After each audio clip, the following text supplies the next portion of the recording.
नमस्कार। एक बार फिर से आप सभी का बहुत बहुत स्वागत है परीक्षा वर्ल्ड के इस यूट्यूब चैनल में। दोस्तों, आज से हम UP triple S C PET 2022 की क्लास को स्टार्ट करने जा रहे हैं। सिलेबस के अकॉर्डिंग एक जो आपका सिलेबस दिया गया UP triple S C PET 2022 का, उसको हम आज से पढ़ना स्टार्ट करेंगे। सबसे पहले हम हिस्ट्री के इंपॉर्टेंट सिलेबस को कवर करेंगे। जो भी टॉपिक आपके हिस्ट्री के दिए गए हैं UP triple S C PET में, उनको हम आज से पढ़ना स्टार्ट करेंगे। इसी तरह से अन्य जो भी टॉपिक आपके दिए गए हैं अन्य सब्जेक्ट्स के, उनको भी हम 1 बाय 1 करके जल्द से जल्द ख़त्म करेंगे। तो यह हमारी पहली क्लास है।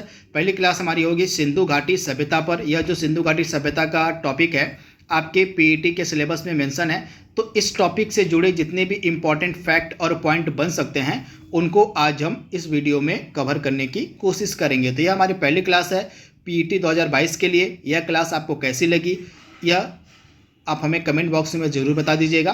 तो चलिए वीडियो को स्टार्ट करते हैं।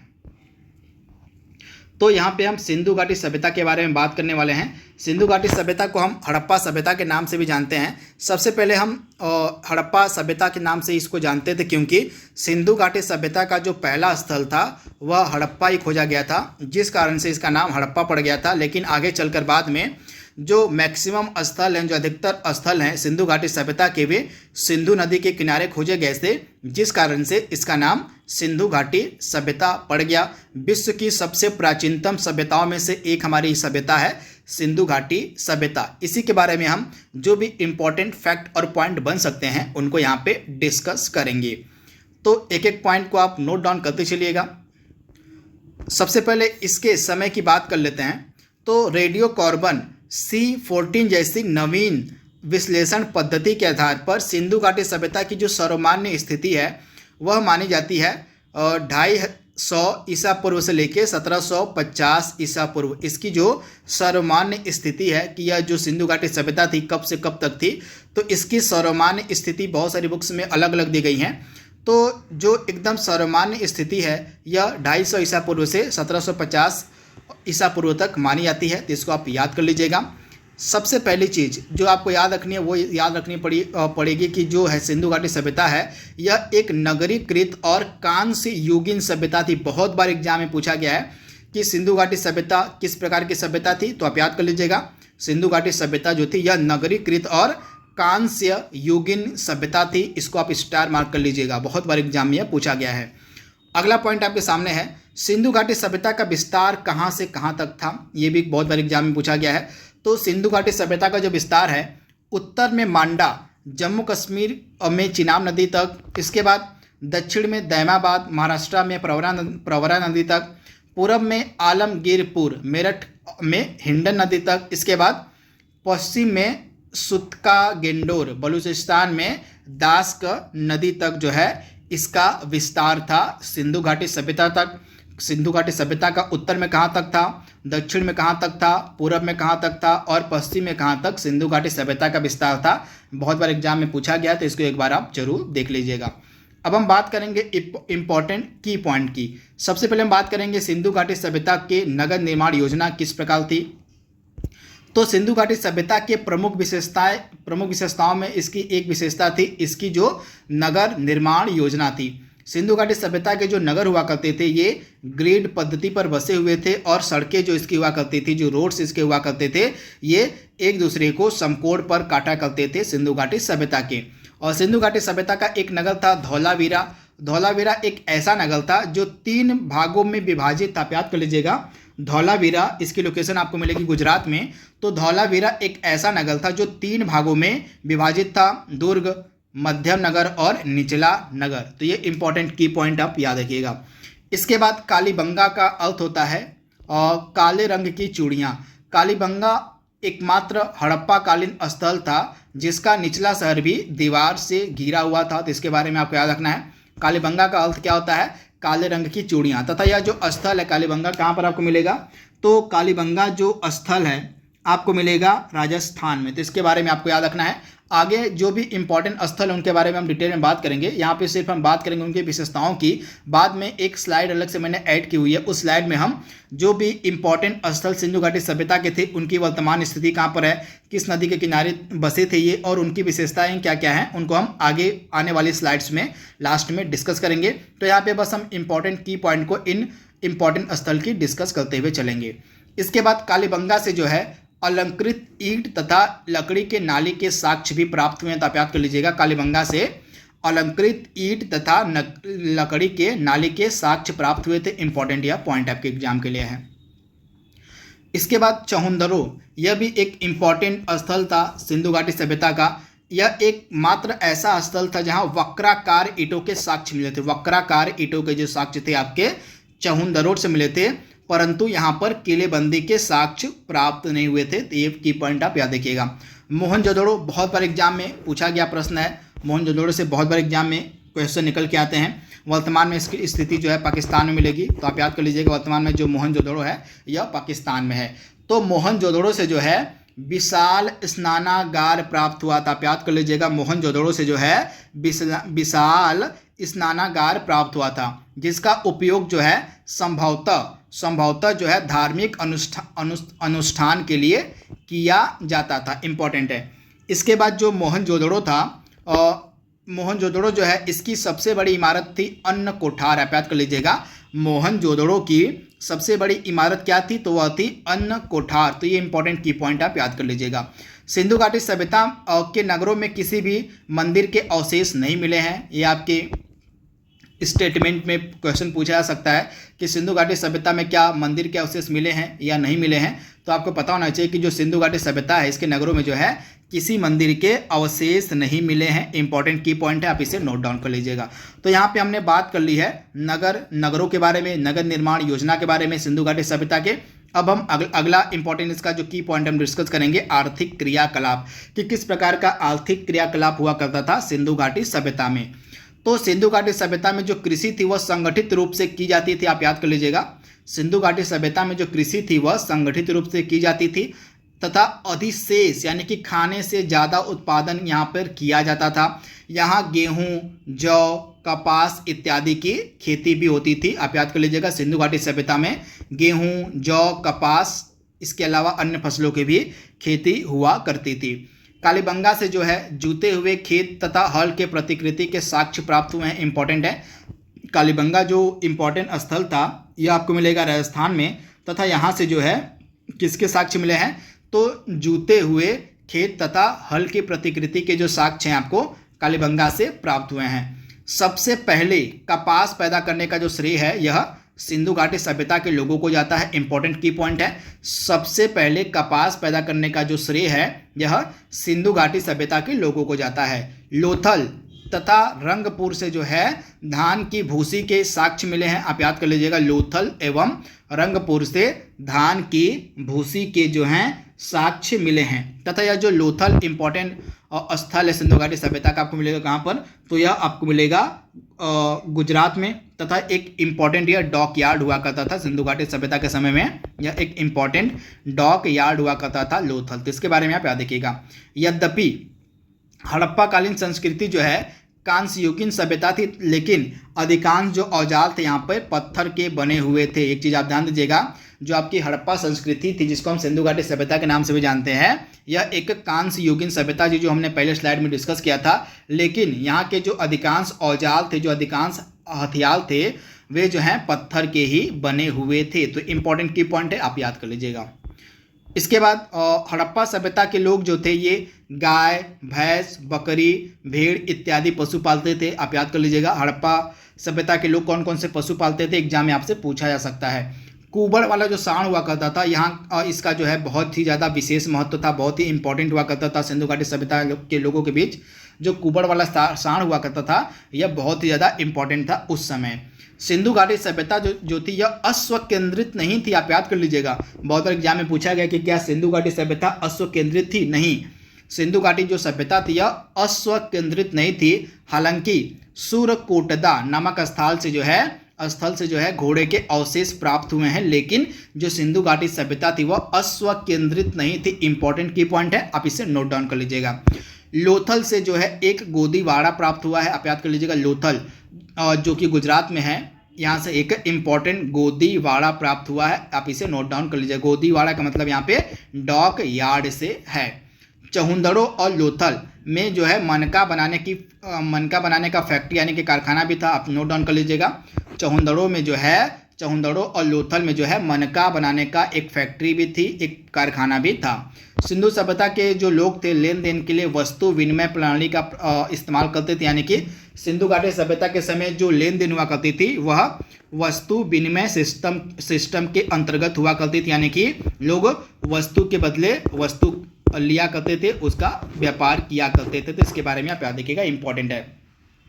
हड़प्पावासी जो हुआ करते थे माप तोल के लिए जो है 16 या उसके आवर्तकों का इस्तेमाल करते थे, आप याद कर लीजिएगा। हड़प्पावासी जो थे उस समय माप तोल के लिए 16 या उसके आवर्तकों का इस्तेमाल किया करते थे। तो इंपॉर्टेंट की पॉइंट मैंने आपको बता दिए हैं, आर्थिक क्रियाकलाप से रिलेटेड जो सिंधु घाटी सभ्यता के समय हुआ करते थे, इनको आप नोट डाउन कर लीजिएगा।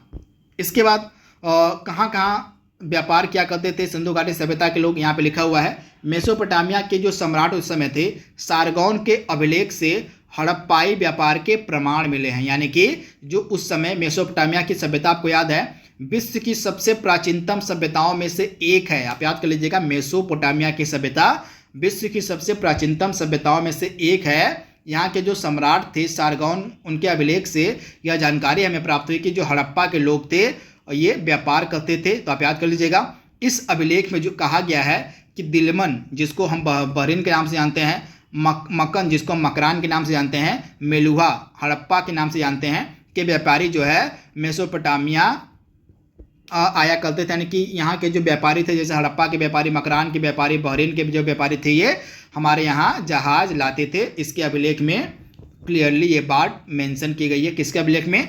तो मेसोपोटामिया के सम्राट सारगौन के अभिलेख में यह बात मेंशन की गई है। तथा यहाँ पे आप देख लीजिए कुछ इंपॉर्टेंट वस्तुओं का यहाँ पे लिखा गया और उनका प्राप्ति का स्थल लिखा गया है। तो सोना कहाँ का प्राप्त होता था? तो उस समय आपका कर्नाटक, अफगानिस्तान, ईरान में। चांदी आपका ईरान, अफगानिस्तान में। गोमेद एक प्रकार का उस समय वस्तु था जिसका व्यापार होता था, तो ये आपका सौराष्ट्र में प्राप्त होता था। सेलखड़ी जो आपके बलूचिस्तान और राजस्थान में प्राप्त होती थी।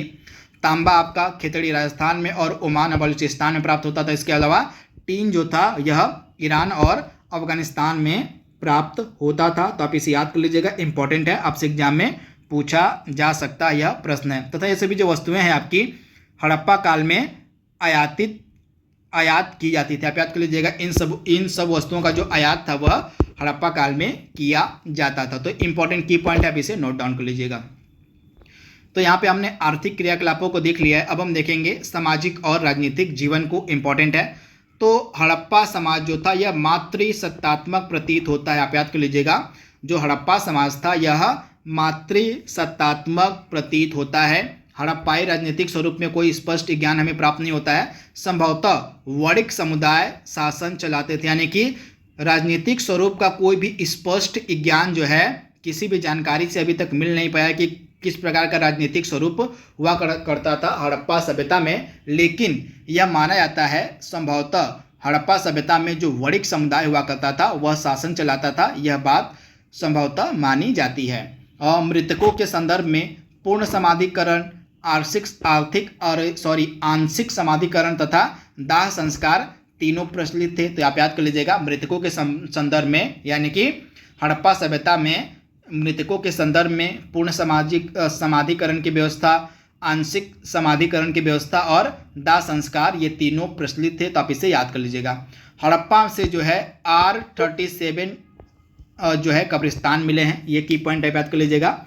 हड़प्पा से जो है R37 जो है कब्रिस्तान प्राप्त हुए हैं। लोथल तथा कालीबंगा से युग्मित समाधान प्राप्त हुए, आप याद कर लीजिएगा। हड़प्पा और कालीबंगा से युग्मित समाधान, यहाँ पे समाधान होगा, समाधान यानी कि जो है युग्मित महिला और पुरुष दोनों को एक ही कब्र में दफनाया गया था। ये जो आपके प्रावधान थे युग्मित समाधान, ये समाधान जो है आपके लोथल और कालीबंगा से प्राप्त हुए हैं। तो आप याद कर लीजिएगा।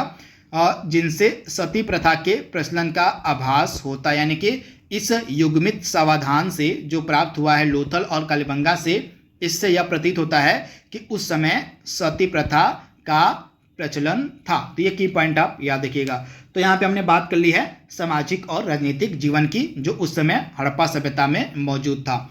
अब हम देखेंगे धार्मिक मान्यताओं को, इंपॉर्टेंट है। तो धार्मिक मान्यताओं को ये देख लेते हैं। एक हड़प्पाई मूर्तिका में स्त्री के गर्भ से पौधों को निकलते हुए दिखाया गया है। यह इस बात का प्रमाण है कि हड़प्पाई लोग धरती को उर्वरता की देवी मानते थे। याद कर लीजिएगा, हड़प्पा के जो लोग थे ये धरती को उर्वरता की देवी मानते थे, ऐसा माना जाता है। सिंधु सभ्यता में जो है वृक्ष पूजा तथा पशु पूजा का प्रचलन था। स्वास्तिक चिन्ह संभवतः हड़प्पा सभ्यता की देन है। याद कर लीजिएगा, जो स्वास्तिक चिन्ह है जो आज हम इस्तेमाल करते हैं वह संभवतः हड़प्पा सभ्यता की देन मानी जाती है। मोहनजोदड़ो से प्राप्त एक मुहर में चित्रित देवता को पशुपति शिव बताया गया है। आप याद कर लीजिएगा, मोहनजोदड़ो से जो है एक इम्पॉर्टेंट मुहर प्राप्त हुई थी जिसको बताया जाता है उसमें जो चित्रित देवता हैं वे पशुपति शिव थे। तो इसके बारे में आप याद रखिएगा। लोथल और कालीबंगा से अग्नि वेदिकाएं भी प्राप्त हुई। आप याद कर लीजिएगा, लोथल और कालीबंगा से जो है अग्नि वेदिकाएं भी प्राप्त हुई हैं। तो ये की पॉइंट आपको याद रखना है। लिपि, मुहर और मृण मूर्तियों के बारे में आइए बात कर लेते हैं जो उस समय विद्यमान थी सिंधु घाटी सभ्यता में। तो सिंधु घाटी सभ्यता के लिपि मोहरों के बारे में यहाँ पे हम बात करने जा रहे हैं। तो सबसे पहली चीज़ आप याद देखिएगा, हड़प्पाई जो लिपि थी वह चित्रात्मक थी। आप याद कर लीजिएगा, उस समय हड़प्पा की जो लिपि थी वह चित्रात्मक हुआ करती थी। यह जो लिपि थी दाईं से बाईं ओर लिखी जाती थी। याद कर लीजिएगा, यह लिपि जो थी आपकी जो चित्रात्मक थी यह दाईं से लेके यानी कि दाईं से लेके बाईं ओर लिखी जाती थी। जिसके बारे में आपको याद रखना है। जब अभिलेख एक से अधिक पंक्ति का होता था तो पहली पंक्ति दाएं से बाएं तथा दूसरी पंक्ति जो है बाएं से दाएं की ओर स्टार्ट हो जाती थी। तो ये फैक्ट आपको याद रखना है। यानी कि जो हड़प्पाई लिपि थी उसकी जो पहली पंक्ति थी वह दाएं से बाएं लिखी जाती थी।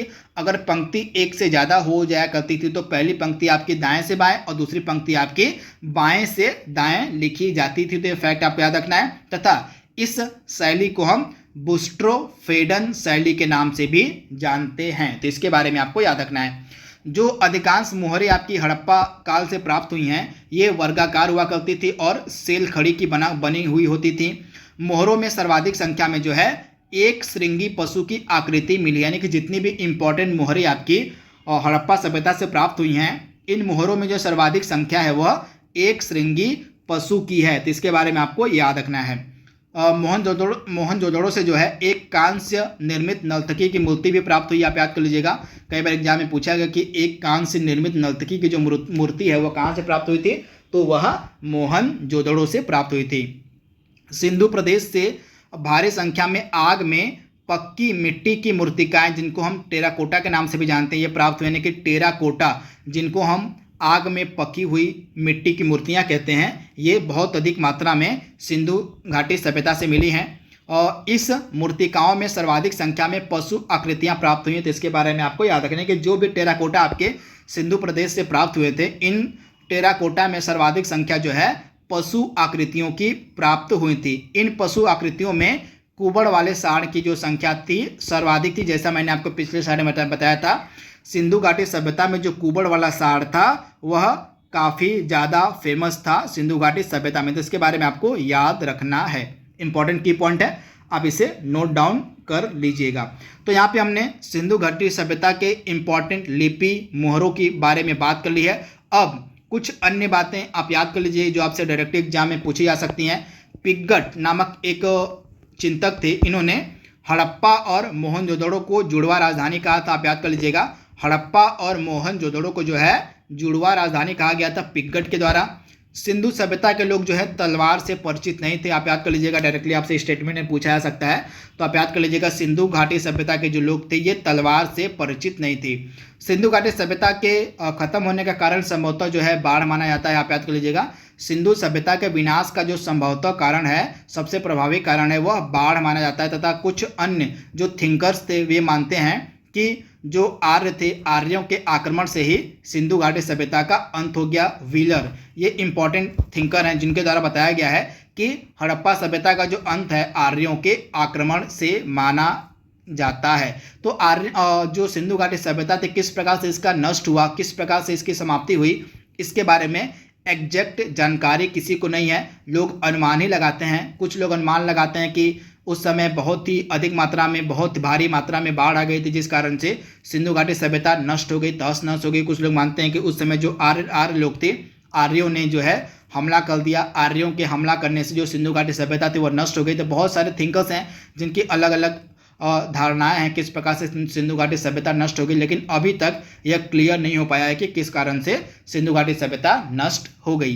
तो ये कुछ इंपॉर्टेंट की पॉइंट मैंने आपको सिंधु घाटी सभ्यता से बता दिए हैं। एक वीडियो में और आपको बताऊंगा, उस अगले वीडियो में हम डिस्कस करेंगे सिंधु घाटी सभ्यता के इंपॉर्टेंट स्थल कौन कौन से हैं, उनकी वर्तमान में स्थिति क्या है, किस नदी के किनारे स्थित हैं और उनकी विशेषताएं क्या हैं। खोज एवं उत्खनन का एक वीडियो अगला वाला जो होगा वह होगा। तो अगला वीडियो काफ़ी ज़्यादा इंपॉर्टेंट होगा। तो यह हमारी पहली क्लास थी यूपीटीपीएससी पीईटी 2022 के लिए। यह क्लास आपको कैसे लगी कमेंट बॉक्स में आप हमें जरूर बताइएगा। तो आज के लिए बस इतना ही। Thank you, thanks for watching, thank you.